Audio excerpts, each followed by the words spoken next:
Si en Ligue 1, Monaco est loin de ses objectifs, par contre en Ligue des Champions, c'est quand même bien mieux. Je rappelle que du coup l'objectif était d'être barragiste, hein. Le top 8 on peut oublier clairement. Pour l'instant, après 4 journées, 5 points, une 19e place et 2 points d'avance du coup sur le premier non qualifié, à savoir l'Olympique de Marseille justement. On est plutôt pas mal. Je rappelle que dans les pronos que j'avais fait lors du tirage de Ligue des Champions, j'avais annoncé un match nul à Bruges, une défaite contre City, match nul contre Tottenham et une victoire à Pafos, donc soit 5 points. Et c'est exactement ce qu'on a. Bon, petite inversion entre Bruges et Manchester City. Maintenant, j'espère que pour les 4 derniers matchs, j'aurai juste aussi, parce que je rappelle, j'avais quand même prévu une qualification au barrage. 4 matchs donc du coup à jouer, de déplacement, 2 réceptions, des matchs qui sont quand même pas simples. On commence par le premier avec le déplacement à Pafos, hein, donc parmi les petits poussets de cette Ligue des Champions. Ils sont 3e actuellement de leur championnat chypriote, 20e en Ligue des Champions, hein, juste derrière nous. Avec des matchs nuls contre l'Olympiakos et contre Keira, autre petit club de Ligue des Champions, la grosse défaite contre le Bayern de Munich, et récemment, là, sur la dernière journée, une victoire à domicile contre Villarreal.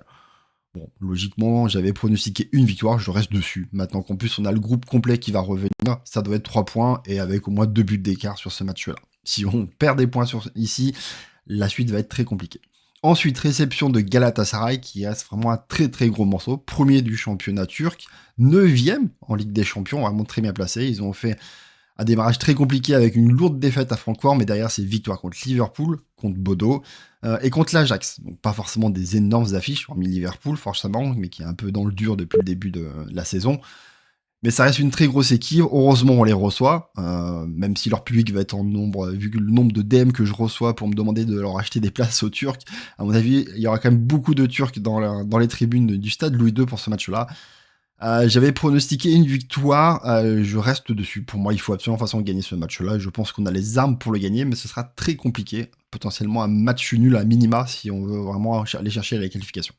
Ensuite, double réception, parce que c'est la Juve qu'on reçoit, 6e en Serie A, donc vraiment très très loin de la grande Juve qu'on a pu rencontrer dans les années passées, 26e en Ligue des Champions, parce que du coup, ils ont toujours pas gagné de match, une seule défaite contre le Real Madrid, forcément, et après, c'est match nul contre Dortmund, Villarreal et le Sporting, donc il reste quand même des belles équipes européennes, mais voilà, la Juve a quand même beaucoup de mal sur cette saison, à nous d'en profiter.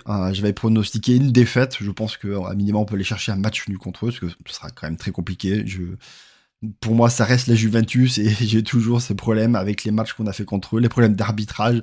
Donc j'ai du mal à pronostiquer une victoire contre cette équipe, même si à mon avis, ça va être plus simple de gagner le match contre la Juve que le match contre Galatasaray. Et enfin, le dernier déplacement, et je l'espère qu'on sera déjà qualifié, que ce sera un match de gala pour nous, parce qu'on va se déplacer à Madrid contre le Real, premier de la Liga, 7e de la Ligue des Champions, qui était sur un sans faute depuis le début avec Marseille, Keira et la Juventus, donc, et la défaite du coup récemment à Liverpool.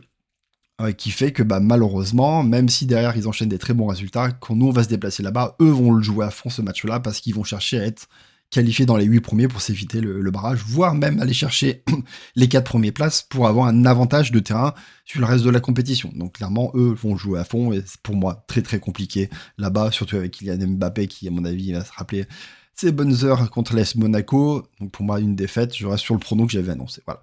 Ce qui nous ferait un total de 7 points. Avec les 5 qu'on a déjà gagné, 12 points, donc largement suffisant normalement pour se qualifier pour les barrages. Attention, si on a un faux pas, on tomberait donc du coup à 10 points. Là, c'est beaucoup plus tendu. On sera vraiment sur le bas du classement des qualifiables et ça va se jouer au goal à virage.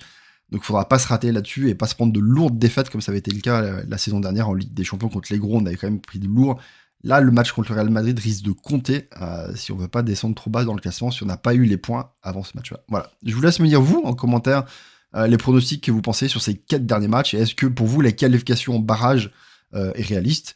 Et pourquoi pas voir même aller chercher le bonus du terrain en étant dans les 8 premiers barragistes et ainsi avoir la réception pour le match retour.